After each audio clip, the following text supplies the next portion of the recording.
Hello ನಮಸ್ಕಾರ. Welcome to all in one channel friends. ಇವತ್ತು ನಾನು ನಿಮಗೋಸ್ಕರ ಮಾಡ್ತಾ ಇರೋಂತಹ ರೆಸಿಪಿ ಬಸ್ಸಾರು ಮತ್ತು ಪಲ್ಯ. ಯಾವ ಬಸ್ಸಾರು ಅಂತ ಅಂದರೆ ಅದು ಹೆಲ್ದಿಯೆಸ್ಟ್ ಫುಡ್ಡು, ಹೆಲ್ದಿಯಾಗಿರೋಂಥ ಫುಡ್ಡು. ಇಲ್ಲಿ ನೋಡಿದ ತಕ್ಷಣ ಗೊತ್ತಾಗ್ತಾ ಇದೆಯಲ್ಲ ನಾನು ಇವತ್ತು ಏನು ಸಾಂಬಾರು ಮಾಡ್ತಾಯಿದ್ದೀನಿ, ಯಾವ ಬಸ್ಸಾರು ಮಾಡ್ತಾಯಿದ್ದೀನಿ ಅಂತ. ನುಗ್ಗೆ ಸೊಪ್ಪಿನ ಬಸ್ಸಾರು ಮತ್ತು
ಕುದಿಯೋ ತನಕ ಬಿಡಬೇಕು.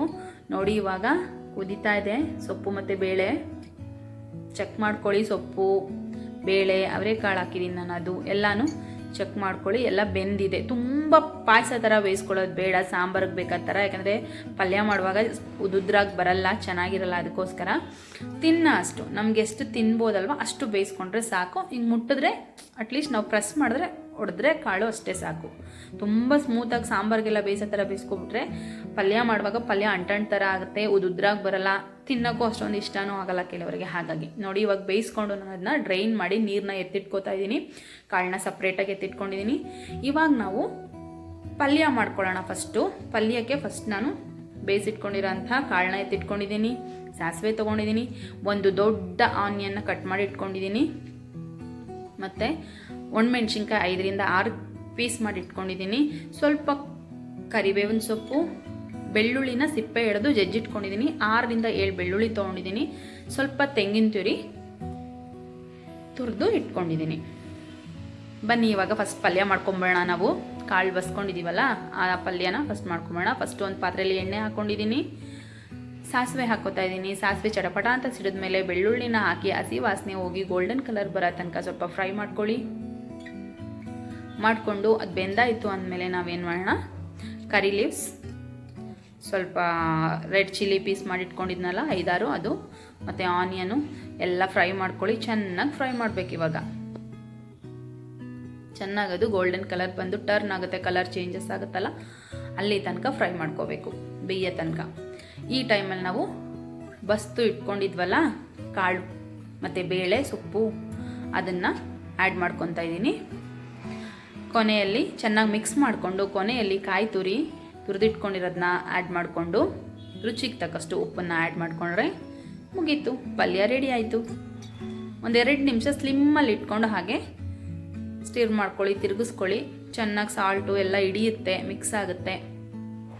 ಅದಾದಮೇಲೆ ಪಲ್ಯ ರೆಡಿ ಆಗುತ್ತೆ. ಜಾಸ್ತಿ ಬೇಯಿಸೋದೇನು ಬೇಕಾಗಿಲ್ಲ, ಜಸ್ಟ್ ಒಗ್ಗರಣೆಯಲ್ಲಿ ಹೊಂದ್ಕೊಂಡ್ರೆ ಸಾಕು ಎಲ್ಲ. ಇವಾಗ ಸ್ಟವ್ನ ಆಫ್ ಮಾಡಿಬಿಟ್ಟು ಒಂದ್ಸಲ ನೀಟಾಗಿ ಮಿಕ್ಸ್ ಮಾಡಿಕೊಂಡು ನಾವು ಪಲ್ಯನ ಎತ್ತಿಟ್ಕೊಳ್ಳೋಣ ಸಪ್ರೇಟ್ ಪಾತ್ರೆಗೆ. ಯಾಕೆಂದರೆ ಪಲ್ಯನ ನೀವು ಎತ್ತಿಟ್ಕೊಂಡು ಇದೇ ಪಾತ್ರೆಯಲ್ಲಿ ಸಾಂಬಾರು ಒಗ್ಗರಣೆ ಏನೆಲ್ಲ ಮಾಡ್ಕೊಬೋದು. ತುಂಬ ಪಾತ್ರೆಗಳು ಕೂಡ ವಾಶ್ ಮಾಡೋ ಅವಶ್ಯಕತೆ ಇರಲ್ಲ, ಮತ್ತು ಟೈಮು ಸೇವ್ ಆಗುತ್ತೆ. ಹಾಗಾಗಿ ನೋಡಿ ಪಾತ್ರೆಯಿಂದ ನಾನು ಎತ್ತಿಟ್ಕೊತಾ ಇದ್ದೀನಿ. ಇದೇ ಪಾತ್ರೆಯಲ್ಲಿ ನಾನು ಸಾಂಬಾರು ಕೂಡ ರೆಡಿ ಮಾಡ್ಕೋತೀನಿ. ಆಗಲೇ ಬೇಯಿಸಿ ಬಸ್ತು ನೀರು ಎತ್ತಿಟ್ಕೊಂಡಿದ್ವಲ್ಲ, ಇವಾಗ ಸಾಂಬಾರ್ಗೆ ಇಂಗ್ರೀಡಿಯೆಂಟ್ಸ್ ಹೇಳ್ತಾ ಇದ್ದೀನಿ. ಆ ನೀರನ್ನ ತೊಗೊಂಡಿದ್ದೀನಿ, ಸ್ವಲ್ಪ ಕಾಯಿ ತುರಿದಿಟ್ಕೊಂಡಿದ್ದೀನಿ, ಒಂದು ದೊಡ್ಡ ಆನಿಯನ್ನ ಕಟ್ ಮಾಡಿ ಇಟ್ಕೊಂಡಿದ್ದೀನಿ, ಸ್ವಲ್ಪ ಜೀರಿಗೆ, ಒಂದು 5-6 ಎಸಳು ಬೆಳ್ಳುಳ್ಳಿ, ಮಾಮೂಲಿ ಸಾಂಬಾರ್ಗೆ ಏನು ಯೂಸ್ ಮಾಡ್ತೀವಿ ಆ ಸಾಂಬಾರು ಪೌಡ್ರು 1-2 ಟೀ ಸ್ಪೂನು, ಸ್ವಲ್ಪ ಕರಿಬೇವು, ಒಂದೆರಡು ಒಣಮೆಣ್ಸಿನ್ಕಾಯಿ, ಹುಣಸೆಹಣ್ಣ ನೆನೆ ಹಾಕಿಟ್ಕೊಂಡಿದ್ದೀನಿ, ಒಂದೇ ಒಂದು ಟೊಮೊಟೊ ಕಟ್ ಮಾಡಿ ಇಟ್ಕೊಂಡಿದ್ದೀನಿ, ಮತ್ತು ಸ್ವಲ್ಪ ಬೇಯಿಸಿದ್ದು ಆಗಲೇ ಸೊಪ್ಪನ್ನ ಒಂಚೂರು ಎತ್ತಿಟ್ಕೊಂಡಿದ್ದೀನಿ. ಅದು ಜಾಸ್ತಿ ಬೇಕಾಗಲ್ಲ, ಸ್ವಲ್ಪ ಸಾಕು. ಇಲ್ಲ ಅಂದರೆ ಜಾಸ್ತಿ ಹಾಕಿದ್ರೆ ನುಗ್ಗೆ ಸೊಪ್ಪಾಗಿರೋ ಅಂದರೆ ಕಹಿ ಬಂದುಬಿಡುತ್ತೆ ರುಬ್ಬಿದಾಗ. ಸಾಸಿವೆ. ಇವಾಗ ಫಸ್ಟು ನಾವು ಈ ಇಂಗ್ರೀಡಿಯೆಂಟ್ಸ್ನೆಲ್ಲ ಸ್ವಲ್ಪ ಲೈಟಾಗಿ ಫ್ರೈ ಮಾಡ್ಕೋಬೇಕು ಬಸ್ಸಾರಿಗೆ. ಹಳೆ ಕಾಲದಲ್ಲೆಲ್ಲ ಒಲೆಯಲ್ಲಿ ಸುಟ್ಟು ಮಾಡ್ತಾಯಿದ್ರು, ನಮಗಿಲ್ಲಿ ಒಲೆ ಅವೈಲೇಬಿಲಿಟಿ ಇಲ್ಲದೆ ಇರೋದ್ರಿಂದ ನಾನು ಎಣ್ಣೆಲೆ ಫ್ರೈ ಮಾಡಿಕೊಂಡು ಬಸ್ಸಾರು ಮಾಡ್ತಾಯಿದ್ದೀನಿ. ನೋಡಿ ಹೇಳ್ದಂಥ ಇಂಗ್ರೀಡಿಯೆಂಟ್ಸ್ನೆಲ್ಲ ಬೆಳ್ಳುಳ್ಳಿ, ಆನಿಯನು, ಜೀರಿಗೆ ಎಲ್ಲನೂ ಹಾಕಿ ಚೆನ್ನಾಗಿ ಸ್ವಲ್ಪ ಸ್ಮೂತ್ ಆಗೋ ತನಕ ಹುರ್ಕೊಳ್ಳೋಣ.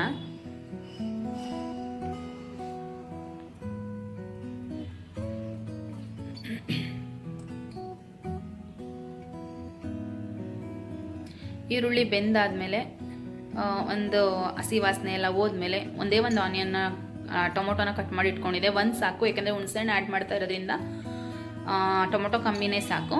ಹಾಗಾಗಿ ಒಂದೇ ಟೊಮೊಟೊ ತೊಗೊಂಡಿದ್ದೀನಿ.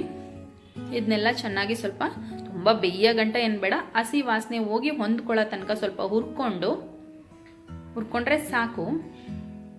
ಇವಾಗ ಇದನ್ನು ಸ್ಟವ್ ಆಫ್ ಮಾಡಿಬಿಟ್ಟು ಬಿಟ್ಬಿಡಿ, ಅಲ್ಲೇ ಸ್ವಲ್ಪ ಕೂಲ್ ಆಗಲಿ. ಯಾಕೆಂದರೆ ನಾವು ಮಿಕ್ಸಿ ಮಾಡ್ಕೋಬೇಕಲ್ಲ, ಬಿಸಿ ಮಿಕ್ಸಿಗೆ ಹಾಕ್ಕೊಳಕ್ಕಾಗಲ್ಲ, ಅದಕ್ಕೋಸ್ಕರ ಇದನ್ನು ಮಿಕ್ಸಿ ಮಾಡ್ಕೋಬೇಕು. ಹಾಗಾಗಿ ಆರಕ್ಕೆ ಬಿಡ್ತಾಯಿದ್ದೀನಿ. ಈಗ ಆರಕ್ಕೆ ಬಿಡೋ ಅಷ್ಟರಲ್ಲಿ, ಇದು ಆರ್ಕೊಳ್ಳೋ ಅಷ್ಟರಲ್ಲಿ ನಾವು ಬೇರೆ ಇಂಗ್ರೀಡಿಯೆಂಟ್ಸ್ನ ರುಬ್ಬಕ್ಕೆ ಏನು ಬೇಕು ಜಾರ್ಗೆ ಹಾಕ್ಕೊಳ್ಳೋಣ. ನೋಡಿ ಮಿಕ್ಸಿ ಜಾರ್ಗೆ ನೆನೆ ಹಾಕಿದ್ದು ಹುಣಸೆಹಣ್ಣು ಹಾಕ್ಕೊತಾ ಇದ್ದೀನಿ. ನಿಮಗೆ ಹುಳಿ ಉಪ್ಪು ಖಾರ ಎಲ್ಲ ನಿಮ್ಗೆ ಟೇಸ್ಟಿಗೆ ತಕ್ಕನಾಗಿ ಹಾಕ್ಕೊಳ್ಳಿ. ಈ ಬೇಯಿಸಿದ ಬೇಳೆ ಮತ್ತು ಸೊಪ್ಪನ್ನ ಸ್ವಲ್ಪ ಹಾಕ್ಕೊಂಡ್ರೆ ಸಾಕು. ನಾನು ಬೇಳೆ ಜಾಸ್ತಿ ಹಾಕೋದ್ರಿಂದ ಹಾಕ್ಕೊಂಡಿದ್ದೀನಿ. ನುಗ್ಗೆ ಸೊಪ್ಪು ಜಾಸ್ತಿ ಆದರೆ ಸಾಂಬಾರು ಕಹಿ ಬಂದುಬಿಡುತ್ತೆ, ತಿನ್ನೋಕ್ಕಾಗಲ್ಲ. ಸಾಂಬಾರು ಪೌಡ್ರ್ ಹಾಕೋತಾ ಇದ್ದೀನಿ, ಹುಣಸೆಹಣ್ಣಿನ ರಸ, ಸಾಂಬಾರು ಪೌಡ್ರು, ಬೇಯಿಸಿಟ್ಕೊಂಡಿದ್ದು ಬೇಳೆ ಮತ್ತು ಸ್ವಲ್ಪ ಸೊಪ್ಪು ಇತ್ತಲ್ಲ ಅದನ್ನು ಸ್ವಲ್ಪ ಆ್ಯಡ್ ಮಾಡ್ಕೊಂಡಿದ್ದೀನಿ. ಇವಾಗ ನಾವು ಇವು ಹುರ್ಕೊಂಡಿದ್ದೀವಲ್ಲ, ಇದು ಆರಿದೆ, ಇದನ್ನು ನಾನು ಮಿಕ್ಸಿ ಜಾರ್ಗೆ ಆ್ಯಡ್ ಮಾಡ್ಕೊತಾ ಇದ್ದೀನಿ. ಬನ್ನಿ ಇದನ್ನ ಗ್ರೈಂಡ್ ಮಾಡ್ಕೊಂಬರೋಣ ಪಟ್ಟಂತ. ನೋಡಿ ಗ್ರೈಂಡ್ ಆಯಿತು. ಈ ಥರ ಗ್ರೈಂಡ್ ಮಾಡ್ಕೊಂಡಿದ್ದೀನಿ, ತುಂಬ ನೈಸಾಗೂ ಮಾಡ್ಕೊಂಡಿಲ್ಲ, ಮೀಡಿಯಮ್ ಆಗಿ ಮಾಡ್ಕೊಂಡಿದ್ದೀನಿ. ಇವಾಗ ಅದೇ ಪಾತ್ರೆ ತೊಗೊಂಡಿದ್ದೀನಿ. ಅದೇ ಪಾತ್ರೆಗೆ ನಾನು ಸ್ವಲ್ಪ ಎಣ್ಣೆ, ಸಾಸಿವೆ ಚಟಪಟ ಅಂತ ಸಿಡಿದ ತಕ್ಷಣ ಗೊತ್ತಲ್ಲ ಮಾಮೂಲಿ ಒಗ್ಗರಣೆ, ಕರಿಬೇವು ಹಾಕೋದು. ಕರಿಬೇವು ಹಾಕ್ಕೊಂಡೆ, ಮತ್ತು 2 ಒಣಮೆಣ್ಸಿನ್ಕಾಯಿನ ಸುಮ್ಮನೆ ಫ್ಲೇವರ್ಗೆ ಹಾಗೆ ಹಾಕ್ಕೊಂಡೆ. ಸಾಂಬಾರು ಪೌಡ್ರ್ ಹಾಕಿದ್ರಿಂದ ಖಾರ ಬರುತ್ತೆ. ಇದು ಒಗ್ಗರಣೆಗೆ ಒಣಮೆಣ್ಸಿನ್ಕಾಯಿ ಹಾಕಿರೋದು ಫ್ಲೇವರ್ ಅಂತ ಡಿಫ್ರೆಂಟಾಗಿ ಚೆನ್ನಾಗಿರುತ್ತೆ, ಅದಕ್ಕೋಸ್ಕರ ಹಾಕಿದೆ. ಮತ್ತು ರುಬ್ಬಿಟ್ಕೊಂಡಿರೋ ಅಂಥ ಮಸಾಲಾನ ಆ್ಯಡ್ ಮಾಡ್ಕೊತಾ ಇದ್ದೀನಿ, ಬಸ್ಸಾರು ಮಸಾಲ. ಇದನ್ನು 1-2 ನಿಮಿಷ ಹಿಂಗೆ ತಿರುಗಿಸ್ಕೊಂಡು ಇದಕ್ಕೀಗ ನಾವು ಬಸ್ದಿಟ್ಕೊಂಡಿದ್ವಲ್ಲ ನೀರು, ಅದನ್ನು ಆ್ಯಡ್ ಮಾಡ್ಕೊಳ್ಳೋಣ. ಇವಾಗಲೇ ನೀವು ನೀರನ್ನ ನೋಡಿಕೊಂಡು ನಿಮಗೆ ಸಾರು ಎಷ್ಟು ತೆಳ್ಳಗೆ ಬೇಕೋ ಅಷ್ಟಕ್ಕೆ ನೀರು ಹಾಕೋಬಿಡ್ಬೇಕು. ಮತ್ತು ಬೆಂದೆಲ್ಲ ಆದಮೇಲೆ ರುಚಿ ಹೊರಟೋಗ್ಬಿಡುತ್ತೆ. ಹಾಗಾಗಿ ಈಗ ನಾನು ಕನ್ಸಿಸ್ಟೆನ್ಸಿ ನೋಡ್ಕೊಂಡು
ಅಲ್ಲಿ ಮುದ್ದೆ ಜೊತೆ ಸಖತ್ತಾಗಿರುತ್ತೆ ಬಸ್ಸಾರು ಮತ್ತು ಪಲ್ಯ. ಖಂಡಿತ ಮಾಡ್ಕೊಂಡು ನೋಡಿ. ಅದರಲ್ಲೂ ನುಗ್ಗೆ ಸೊಪ್ಪು ಬಸ್ಸಾರು, ಅದರಲ್ಲಿರೋಷ್ಟು ವೈಟಮಿನ್ಸು, ಕ್ಯಾಲ್ಶಿಯಮು, ಶುಗರ್ ಪೇಷಂಟ್ಗಳಿಗಾಗಿರ್ಬೋದು, BP ಹೈ ಇರೋರ್ಗಾಗಿರ್ಬೋದು, ಎಲ್ಲದಕ್ಕೂ ತುಂಬಾ ಒಳ್ಳೆಯದು. ಐರನ್ ಅನಿಮಿಕ್ ಪೇಷಂಟ್ಸ್ಗಳಿಗಿರೋ ಐರನ್ ಕಂಟೆಂಟ್ ಜಾಸ್ತಿ ಇದೆ ನುಗ್ಗೆ ಸೊಪ್ಪಲ್ಲಿ. ಖಂಡಿತ ಎಲ್ಲರೂ ನುಗ್ಗೆ ಸೊಪ್ಪನ್ನ ಆರಾಮಾಗಿ ಸಿಗೋವಂಥ ಕಾಸ್ಟ್ಲಿಯಾಗಂತೂ ತಿನ್ನೋಕ್ಕಾಗಲ್ಲ. ಹಾಗಾಗಿ ಉಪಯೋಗಿಸಿ ಮಾಡ್ಕೊಂಡು ಹೇಗಿತ್ತು ಅಂತ ತಿಳಿಸಿ. Thanks for watching friends.